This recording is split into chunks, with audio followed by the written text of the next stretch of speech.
U.S. forces in the Arabian Sea fire at an Iranian cargo ship sailing to an Iranian port Sunday, a violation of the U.S. naval blockade. By helicopter, U.S. Marines drop down onto the ship and seize it. Now it's in U.S. custody. We have just stopped 80% of Iran's revenue sources through oil. The reality is that is a profound impact on this regime, and they can't withstand it. Iran has vowed to retaliate and is being cagey about whether it will or won't send its negotiators to Pakistan for the second round of in-person peace talks. The U.S. team, led by Vice President J.D. Vance, is supposed to be heading there soon. The United States is still looking for that individual or the group of people who can be more pragmatic and make a deal. If Iran does not make a deal before the ceasefire expires Wednesday, President Trump says the United States is going to knock out every single power plant and every single bridge in Iran. No more Mr. Nice Guy. The president's using every way he can to get leverage over the regime to bring this conflict to an end. But many Democrats think targeting critical infrastructure would be a step too far. They said they want to escalate to de-escalate. They've escalated to devastation. I didn't think we would ever get to that point. Commercial traffic is still at a standstill in the Strait of Hormuz. Hundreds of ships still won't risk sailing through after Iran fired on 2 vessels over the weekend. In Washington, Rebecca Castor, Fox News. Very soon, this great strength will also bring about a day, 70 years in waiting.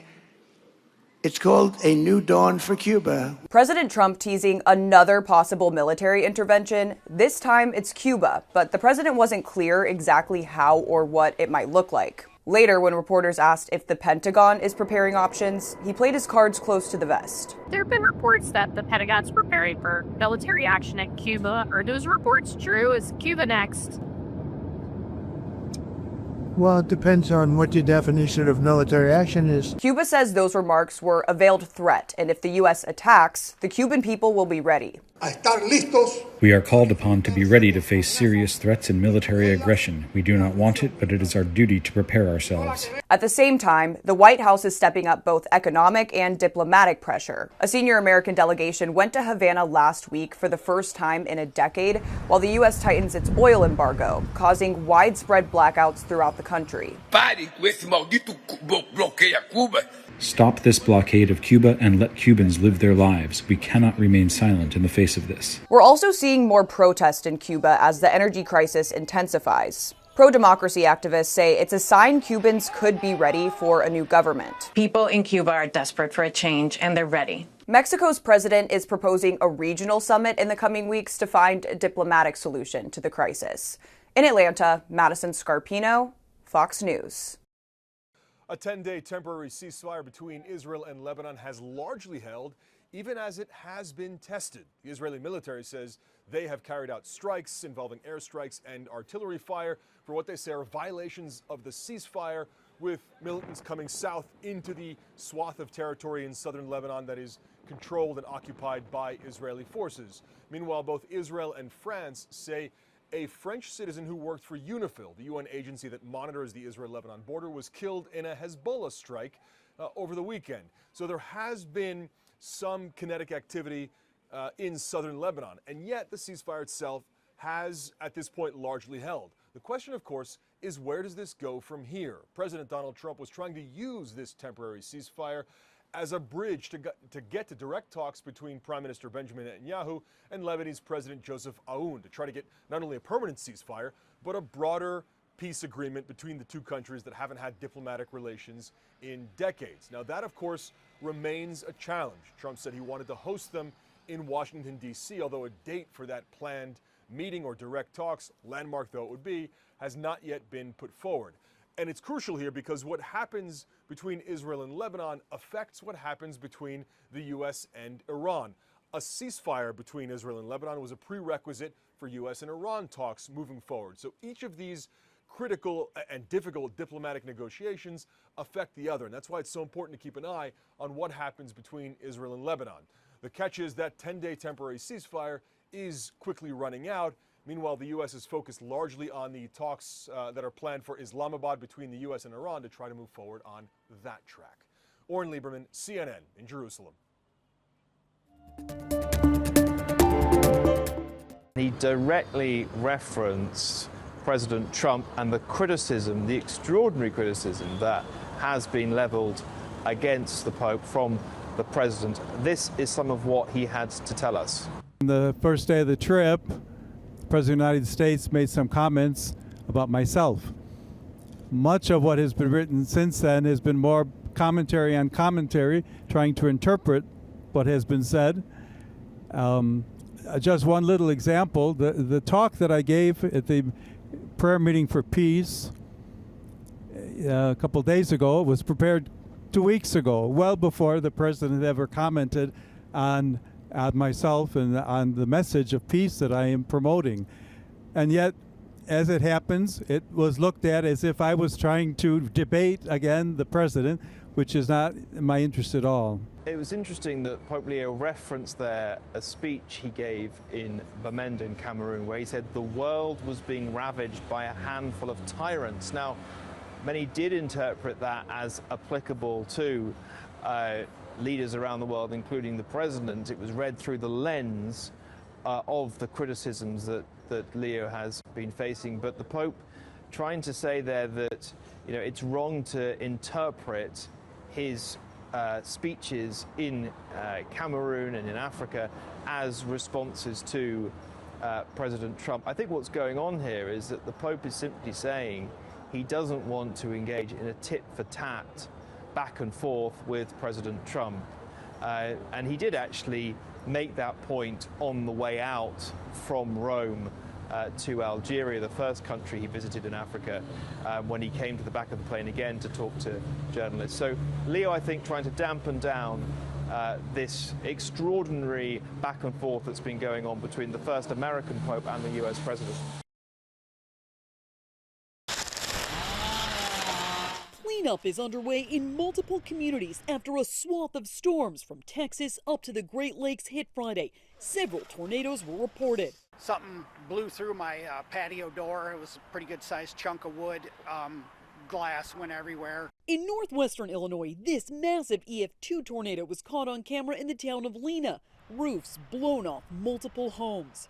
The magnitude of the disaster was so huge. Winds up to some 130 miles per hour were reported. The storms tearing down power lines and damaging several buildings. The storms caused significant damage and multiple residential structure, outbuildings, and agricultural properties. In Wisconsin, multiple tornadoes were confirmed by the National Weather Service. Okay, we've got houses down. This is massive.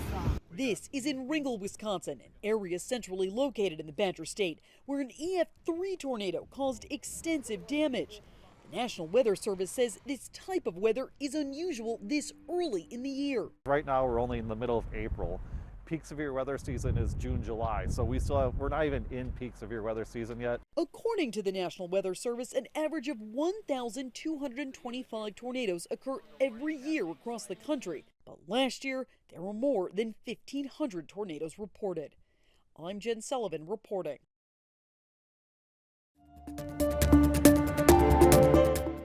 So far this tax season, taxpayers receiving a refund will get back an average of about $3,500. That is up about 11% from the same period last year, according to the U.S. Treasury. Financial experts say there are a few ways to use those funds efficiently. If they have high interest debt, we want to make sure that we're going to start chipping away at that.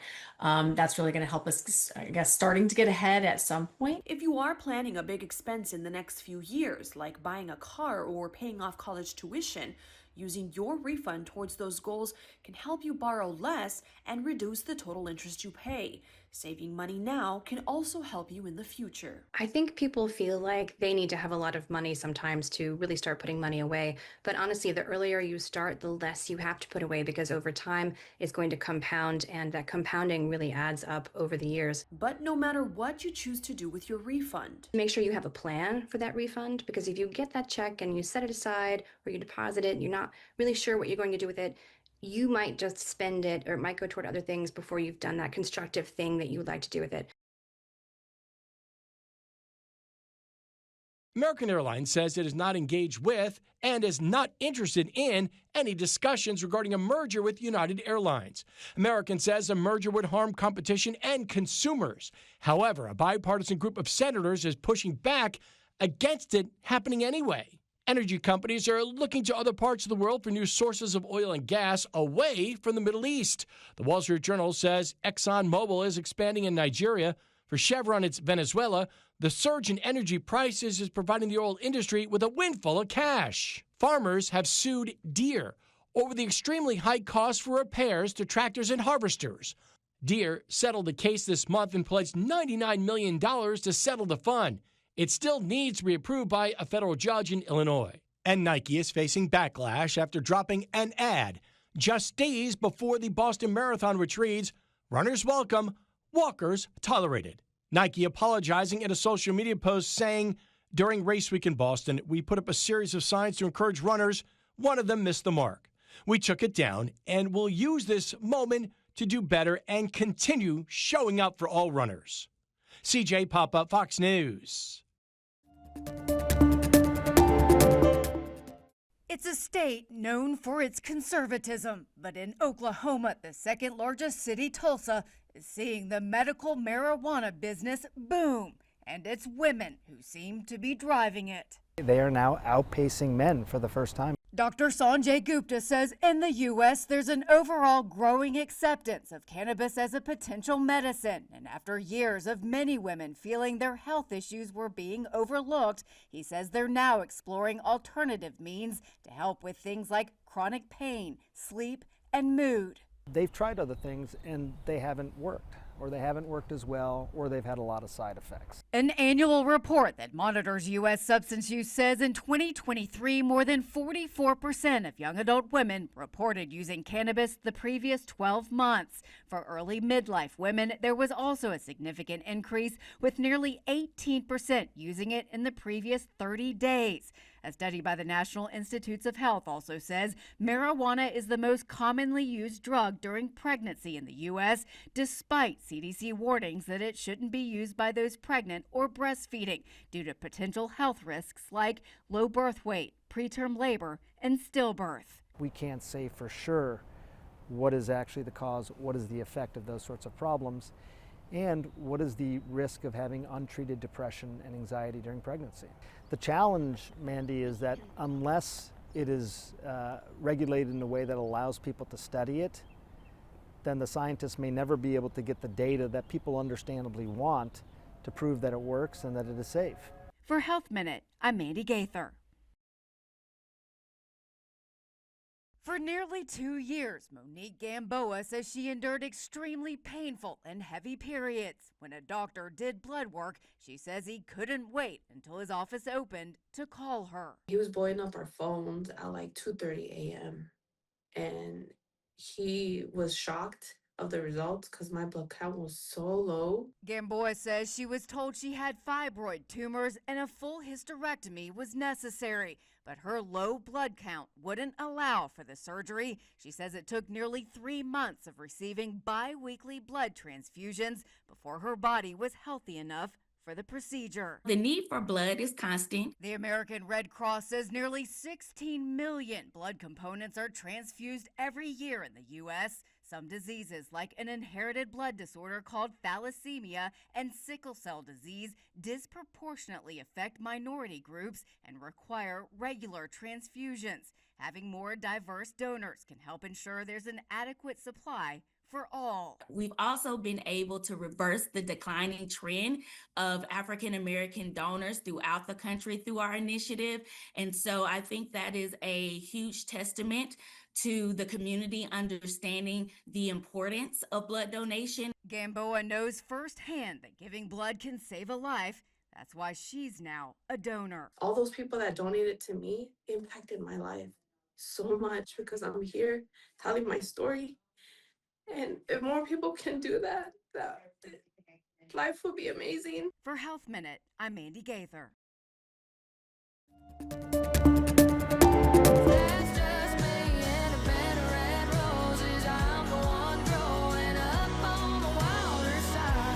Ella Langley has her first #1 album on the Billboard 200.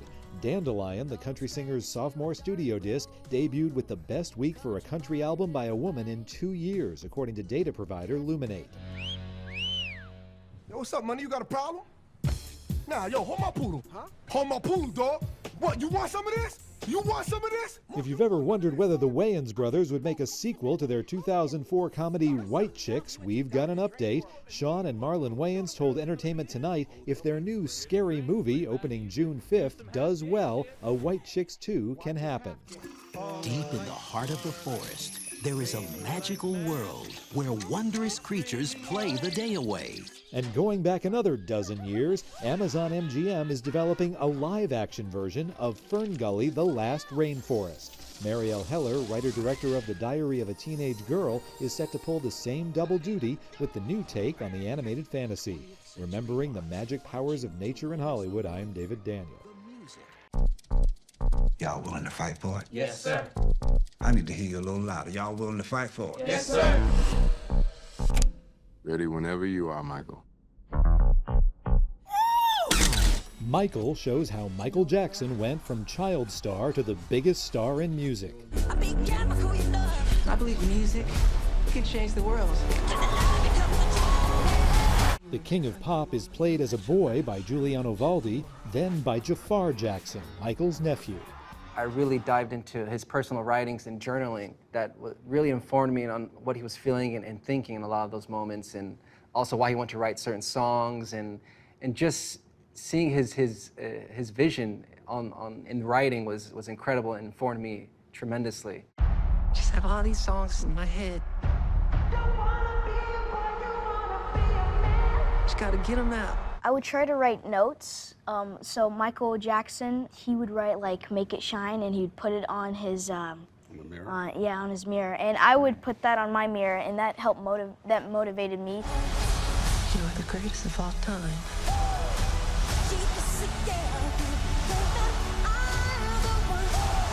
Michael's such an icon. You have to divorce yourself from that and deal with the human being. And it's easier when you have great actors who can bring that to the table. Just meeting Jafar and Giuliano, immediately you could feel the spirit of Michael just based on who they are.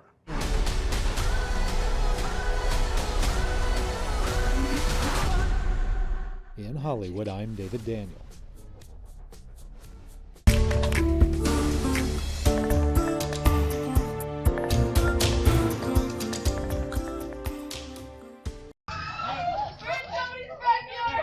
Watch a passenger-packed hot air balloon make a surprise landing in a California backyard. Look at that! Wow! Temecula homeowner Hunter Perrin was understandably gobsmacked when the balloon carrying 13 passengers suddenly touched down in his yard after the pilot says winds died down, forcing him to force the balloon to the ground. No one was injured in the incident, but it did turn Perrin's house into a community carnival of sorts as folks flocked to gawk at the strange sight and the process of refueling, relocating, dismantling, and deflating the surreal cerulean center of attention. Another mid-air mishap, in case you missed it, happened when a parachutist missed their intended landing target and instead crashed into a scoreboard at a Virginia Tech spring football game. The parachutist was one of 3 who descended on the stadium in Blacksburg as part of a pre-game aerial display, but were blown off course by strong wind gusts. The parachutist was left dangling on the scoreboard for at least 15 minutes, but was eventually secured safely, treated and released by medical personnel on site. Finally, back down on the ground in San Francisco is what may have been the world's most bizarre doggy meet and greet, as an internet-famous robot dog with the head of Elon Musk traipsed around town meeting people and real dogs and weirding all of them out. You may remember, or like me are trying to forget, this 4-legged freak was one of many mogul-mugged creations debuted by digital artist Beeple at a Miami art show last year. Beeple's team said they let loose their mechanical Musk-masked mutt and others in the Bay Area to promote their latest exhibition.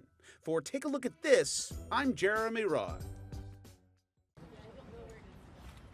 Last month's groundbreaking verdict against Meta and YouTube has the potential to reshape social media. And it's also reigniting the conversation among parents over the grip it has on our kids' lives. We've kind of went through the Wild West of social media. You know, it came on so quickly. and it became a pillar of our society before we knew it. Adults with developed brains have a hard time putting their phones down. Imagine a child with a brain that's still developing. And all that doom scrolling can take a serious toll on their mental health. Constant social comparison, that feeling of FOMO, trying to build a brand for themselves, all of those things is going to cause anxiety. So, how do we unwind our kids from the apps? It's not an easy problem to solve. If they're not on their phones, they need something else to occupy their time.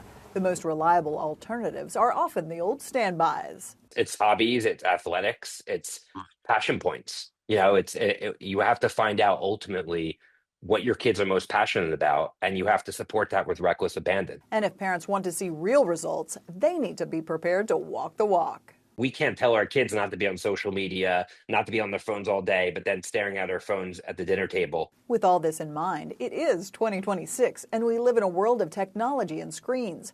And a complete separation from everything digital may not be the answer either. If we just go the route of no and never talk about it, we're missing out on giving that child who becomes an adult the tools that they'll need later on. A 2024 study by the American Psychological Association found teens spent nearly 5 hours a day on social media apps. In Washington, Caroline Shively, Fox News. At the heart of it, I'm a chemistry nerd. Always loved chemistry, so went to school for chemical engineering. A lot of friends going into like plastics or pharmaceuticals, or when I was like, I'm gonna go make whiskey. I think when I started, there was probably 3 or 4 female distillers or blenders, and it's continued to just really like grow from there. I go through and blend different barrels and different batches to ensure that we're always getting those flavor profiles that we're looking for. And then on the other side of that, I get to have a lot of fun and do a bunch of innovations too with some of our other products. The joke is like, it's not your granddad's drink anymore. That female side has really kind of been pushed over the past 10 years to say, hey, like this is a drink for everyone. It can be enjoyed by everyone. It's being made by females too, and kind of opening up those doors. When you're in Kentucky, you love bourbon. It's just a part of our culture. It's part of who we are as a state. I'm of age that I grew up at a time when we as women were struggling to get into senior positions. So I was very accustomed early in my career to being the only woman in a room. So I didn't expect anything different when I started the business. I've had people say to me, oh, well, you don't wear jeans, boots, and a cowboy hat. And I said, no, I don't. Every bourbon drinker, female, does not. We are a very wide range of people that love bourbon, and I'm who I am. No, boots hurt my feet, and I can't stand hats, except Derby Day. There's more to Fox 54 Plus with the Locked On Podcast Network. From the Tide to the Tigers, from college teams to pro, the Locked On Podcast Network gives you insights and analysis you just can't find anywhere else. These kids, they want to play. But I don't think so. I think it was Chad Baker-Mazara. Locked On Sports, streaming every day of the week and right here on Fox 54 Plus.